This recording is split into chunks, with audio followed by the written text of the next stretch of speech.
Hello everybody and welcome back to Pravus Gaming and more Democracy 3 Russia, playing with the Presidential Suite mod pack. Trying to go for some form of communism, or at least as close to it as we're going to be able to get in Democracy 3. But of course it's going to take us a bit of time to get there. First off, we did spend some time getting rid of the general strike by infiltrating the people with our undercover spies. Where are they? There they are. Domestic undercover agents, increasing the corruption rather drastically, but it's working.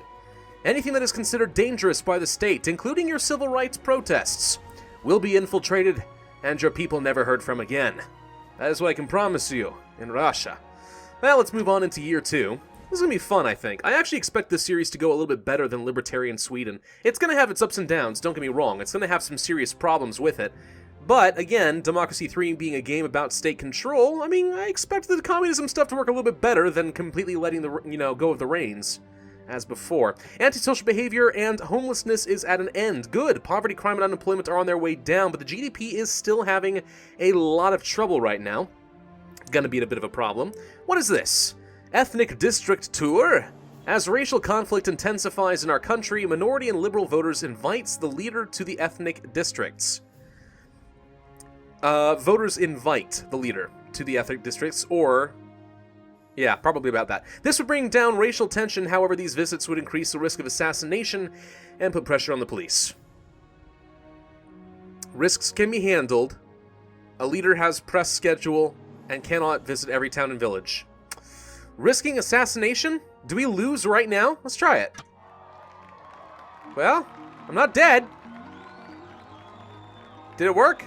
I hear sounds in the background, but I have no idea if I'm gonna die next video, or next turn. Okay, well, anyway, so I still want to get rid of things like the skill shortage, but what's really killing our GDP right now? Because it's still not great. Let's see, the process industry, okay, our manufacturing sector is doing pretty good. Aerospace, automotive, that's alright. We don't even have a financial sector, do we? Productivity is still getting lower and lower, which is interesting because it should be getting better. But the fact that we have zero unemployment is actually making things worse, which I find interesting, but okay. So I have some plans for this particular video. We are going to continue trying to get rid of the skills shortage, which it says is getting worse than ever. We're going to do that by trying to invest in some technical colleges, if we can. Try to get people some more vocational schooling, if you know what I mean. Is that? Yes. Oh, we already have it. Well, by investing a bit more in this, though, we can reduce the skills shortage by another... about 8.5%. That's not going to be so bad. Now, socialists don't like this. And in the past, I've criticized this particular policy, saying it doesn't make sense to me that government funding for technical colleges and trying to get more people access to technical jobs makes inequality worse. Well, no, I guess now that I think about it, it does make a little bit of sense that those who don't take advantage of the vocational schooling opportunities get left behind even further than those who do take it. So I guess you can make an argument that it exacerbates equality, but regardless, I think we'll be alright. Technology's going to go up, which we already know from our previous playthrough. High technology creates a lot of issues in and of itself, but oh well. Now, one thing I do need to do very quickly is raise up some taxes. Now, that said, I don't think there's a very effective tax here. Not really. I mean, a high bracket income tax could make me at most 6 billion rubles. R-U-B-L-E-S, right? Rubles? There we go. Rubles, which is not going to be anywhere near enough, and that's not taking into account the negative events of taxing the rich too much. So, I don't know. We may want to mess with something like a payroll tax, but that can make me a lot of money, but it comes at a cost of earnings in the long run. What we may want to do, really, is try raising up the income tax. Now, there's a lot of money to be had pretty rapidly over here. Lots of money. Lots and lots and lots. However, costs a bit more political capital than I have, and of course the higher this gets, the more likely we will have tax evasion. So preemptively, before that event can fire, I'm going to go ahead and pass a law of public tax returns. All information, nothing shall be hidden from the collective. Alright? We have a right to know who's making what, and who's bourgeois and who's not. I don't know. We're going to ferret them out. No hiding anything. A completely transparent society. That's going to be the idea anyway. Wealthy don't like this, but equality goes up. Liberals don't like it because it's a violation of privacy, but socialists are pretty happy with it. In the meantime, there's a hidden effect that you can't see right now, where there is a graph, just like this air pollution, for tax evasion, and that thing is going to help it go down. You wouldn't know it if you haven't had experience with the game before. Hopefully we never get the tax evasion event. Oh, goody. Goody! Labor shortage. I was wondering when this was going to show up. Of course, we have 0 unemployment, so this is going to be a pretty substantial issue. Great, okay, well, at least street gangs are at an end, so crime is pretty much under control. Poverty is surprisingly pretty good. If we could get some more money and get our finances in order, we'd be in pretty good shape. I mean, if we can get more money, I can divert more funds to health and education, no problem. Do we need knife control, as opposed to gun control? Many people in our nation carry knives, for a variety of reasons. Knives are also often used in lethal violence, especially by gangs. You mean the ones that I just got rid of? Okay. Our National Police Board suggests that we prohibit unwarranted carrying of blades in public areas. Most countryside dwellers and trade unionists want to keep their right to bear a blade, though. We could allow it. There are many legitimate uses of knives, says celebrity adventurer Roman Smirnov. Knife control would be a burden for innocent people such as hunters, fishermen, and craftsmen. Well, this did specifically say only in public areas, so I fail to see how that's a huge burden on you, but okay. Real criminals will care as little about this law as they do otherwise. Probably true. Or, knives do not prevent violence, they are a lethal weapon of attack, argues Police Chief Yuri Yorshov. This law is a good tool for punishing and disarming street thugs before they stab anyone. There will, of course, be exceptions for people who need a knife for work or other legitimate purposes. Well, that seems reasonable enough here, yeah. Now, I suspect that this event is primarily derived from the street gang's event. Like, it probably can't fire unless you have that event. So it's a little bit interesting that it fired when we just got rid of the event. But okay. We're going to ban the knife carrying. I think we'll be alright with that. I'm willing to bet that it would have had an effect on the street gangs and reducing it. And it probably does something to help reduce violent crime as well. Now, let's see. Yep, it does reduce violent crime a little bit. Maybe liberals are unhappy with it, though. Well, no, but they were very happy with my ethnic tour. By the way, I'm not dead, so apparently that worked out pretty well. Crap, I can't afford the income tax increase! No! Well, what that means probably is that we need to be reshuffling the cabinet. Let's go ahead and reshuffle these losers. Alright, we will... Let's see, trade union and socialist, but we'll save her for later. Foreign policy, conservatives, patriots. Could work to my advantage. I'll keep her. She's got good sympathies. Welfare. Retired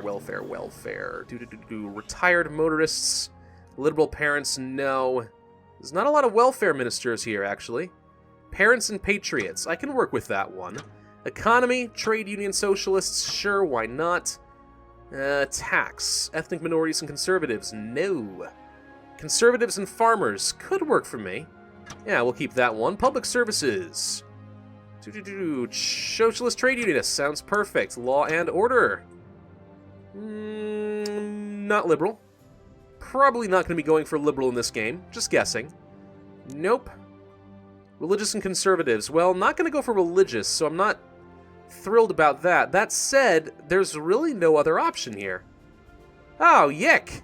I seem to have worked myself into a hole here. I hate it when this happens. Okay. Well, I guess we're going to have to go for... We're going to go for whoever's the best right now as far as points, because I'm imagining we're going to have to fire this person. Probably. They're all sucky. They're all terrible. I could just hire somebody who actually doesn't want the job. What if we go to transport first? Right? So we go for, let's say, not that. No. Oh, God. Oh, God! We don't want to have anyone who wants this job either. This is terrible. Alright. Well, I think some people are going to get jobs that they want, which is going to make them less effective, but, I think we're going to have to do that. We're gonna put Tatiana in charge there, and these are all terrible. Trade unionist and patriot. There we go. They don't want the job, but that's what they're gonna get. Look, just be glad you got a job at all, okay? Jeez. Okay, so if we take a look at, let's say work visas. Since we can't increase the tax right now, we can at least try to make some difference toward that stupid labor shortage. How much do we want to do, though? Well, in the past, we've overshot greatly and caused a lot of problems for us. This actually reduces the skill shortage as well. Didn't realize that. That's actually pretty good. Let's keep it kind of middle of the road. Let's go for about 325 million per quarter. Skilled workers will be allowed in a work visa program into Russia, at least for the time being. It says this increases unemployment, but considering unemployment is so bad right now, I'm okay with that. And by bad, I mean unemployment is so low it's causing problems. Skill shortage and labor shortage goes down pretty drastically. In fact, that alone should go a pretty long way to reducing this, at least I would certainly hope so. Let's save the rest of our points and see if we can raise some taxes. A mining disaster? What? An explosion in a mine has caused a tunnel collapse that has killed scores of workers. Unions are outraged over the lack of safety laws. Environmentalists are unhappy. Well, it sounds just sucky across the board for me, and also the process industry is in trouble. Considering I rely very heavily on that process industry, that's quite bad. But okay, let's raise taxes. Let's see, right now we're making about 55 billion. If I raise it up to, let's say, 55%, maybe 60%, we could fix our deficit by doing this. Now, of course, that reduces productivity a lot, which is going to hurt our GDP. But we need the money. Desperately, we does need the money. So I think we just go for about 55%-ish instead. I'm not going to go quite up to 60%. That's a lot of money to take out of people's pocket. But this should go a pretty long way to fixing a lot of the deficit. It's not great. It's not going to solve all my problems, but it certainly helps. Okay, now let's see. What else do we want to do? Do we want to focus a bit more on improving the economy? Any more taxes? No. I mean, I can do subsidies, and that's certainly going to help with some stuff, but not going to fix a lot.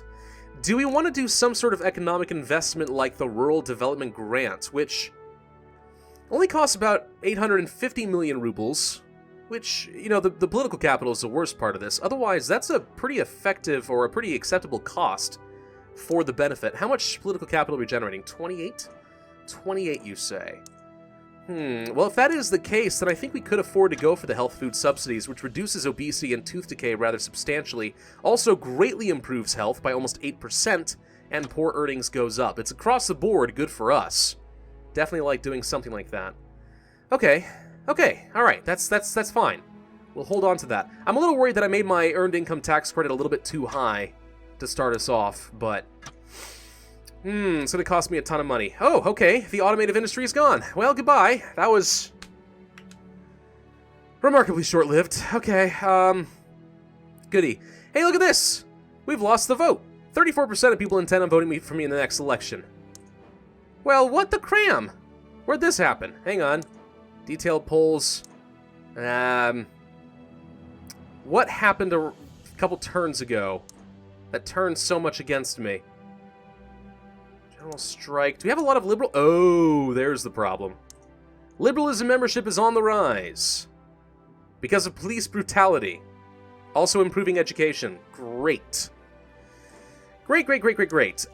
So somehow, maybe not now, but at some point I'm going to have to try to get rid of some of this liberal stuff. This liberalism membership is going to mess me up. Unless I want to find ways to placate them. Which is going to be difficult so long as so many different, you know, law enforcement methods exist. Border controls apparently are quite high. Well, we could have reduced this, and this would actually help improve some immigration. It actually would help reduce police brutality quite a bit as well. I'm not sure this is something I want to do right now, but this is possibly something we want to reduce in the future. I'm also looking at this whole independent head of state thing with a little bit of confusion. So if the head of state is separate from the head of government, they appear at state ceremonies and might also take care in the continuity of government. I think of like Queen Elizabeth when I think of something like this. How does this work in Russia? Are you saying that, say, right now, at least modern, Vladimir Putin is more or less a figurehead? Or at least, I don't know. Liberals prefer an elective Republican office. There are patriotic and religious arguments for a hereditary monarchy. So the interesting thing here is, anything shy of absolute monarchy increases liberalism membership. See, I would actually think this should be one of those events that starts in the middle, and depending on whether you go less or whether you go more, it inverts the properties, because now the only way to legitimately get rid of the liberalism membership here is either to go to absolute monarchy, which does not fit for a communism playthrough, or cancel the policy, which is very expensive, because I don't want this liberalism membership. It does reduce corruption, somehow, which is interesting. Yeah, I don't know. I think this is something we're going to have to cancel. The problem is it's going to cost me a ton of political capital. But if we don't get rid of this liberalism membership, I'm doomed. I mean, we could definitely try to increase our gated communities. This does reduce liberalism membership a fair bit, but of course it increases corruption, ghettos, stuff like that. Bit of a problem. Oh boy. Oh boy. What else we got? Handgun laws, we could restrict those a bit more. A total ban. Makes sense, actually, this one. Could kind of work. Very expensive, though. 40 political capital. I mean, yes, it makes sense that we would disarm the population so we can enact a proper government revolution, but no, it's going to cost us way too much. Violent crime is high enough right now that it's actually turning people conservative, but as we solve the violent crime problem, this is only going to get worse. Homosexuality law. Huh. We could follow the current trend in Russian politics and, like, ban the gays. Sort of. I mean, this makes sexism worse. And more people, I mean, parent membership goes up. I guess more people have to become parents. I don't know. This upsets the liberals even more, though. But that's certainly one way of reducing it. Yeesh. Alternatives? Public broadcasting. A totalitarian route. Oh, wait. Tout. Right. Complete propaganda. That would work, and that fits the playthrough. It increases obesity somehow. I am not sure how. It does also reduce education and increase corruption. Aha. I'm seeing a trend here that corruption is inevitably going to be a pretty serious problem in this playthrough. Okay. Well, I see a couple of options, but not a lot of them. And if you guys have any better ideas on things that could be used to reduce liberalism membership, I mean, there's this.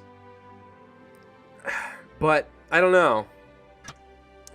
We can't reduce trade unionist membership too much. I would love to solve the police brutality, but I'm not sure how to do that, shy of getting rid of a lot of my kind of totalitarian policies that are keeping me in power right now. For example, this whole detention without trial thing is reducing civil rights protests significantly. I like that. I want to keep it. What about the ID cards? Not quite that, but you get what I'm saying. Somehow we have to get rid of police brutality without actually reducing police brutality. Or we just sort of accept that this is inevitably going to be a challenge of this campaign. That's also entirely possible. Well, I guess we're going to have to kind of wrap up this video, but before we do, let's go ahead and invest in the rural development grants. It's something I said I wanted to do. Now, of course, this is going to increase farmer membership, which is going to reduce food prices because of a greater supply of food, but also use up more water and participate toward, let's say, a water shortage or other climate change-related events. That said, though, farmers love it, equality goes up, unemployment does go down a little bit, just a little bit, but we did pass the work visas, so I'm hopeful this is going to be more or less okay. Car usage, not so good. But poor earnings, great. We do like that. So let's take a look. Skill shortage is going down. Work visas and adult education subsidies are taking it down. So are the technology colleges. Good lord, can I talk today? No, I cannot. Sexism and labor shortages and all sorts of other stuff. I don't see this going away anytime soon, really. Unemployment is still at a minimum. If we don't find ways of increasing unemployment right now, believe it or not, we're going to be in serious trouble. We need to increase our unemployment just so that we can boost the GDP and afford all the other welfare services that we want to enact. There's some irony for you right there, now ain't it? Yeah. Yes, indeed. But extra income tax now means we only have a 5 billion, well, less than 5 billion ruble deficit, which is better than it has been in the past, but still not great. Give me some ideas, guys. If you can think of anything that would help actually reduce liberalism membership and or fix the police brutality event, you know, without completely ruining the playthrough's theme, let me know in the comment section down below because I am very curious. Corruption, I think, is unavoidable. I'm not sure how we're ever going to be able to deal with this. We'll see. But yeah, I think that's where I'm going to have to end this video because we're more or less out of political capital. Anything else that interests me here? Not really. Corporatism laws? Nah. Nah, we'll mess with that kind of stuff later. Anyway, thank you all very much for watching. I hope you enjoyed. Be sure to hit that like button. Leave your ideas down below, please. Could use some help. And of course, subscribe if you have not already. My name is Pravus, and I, as always, will see you guys next time in Democracy 3. Bye-bye.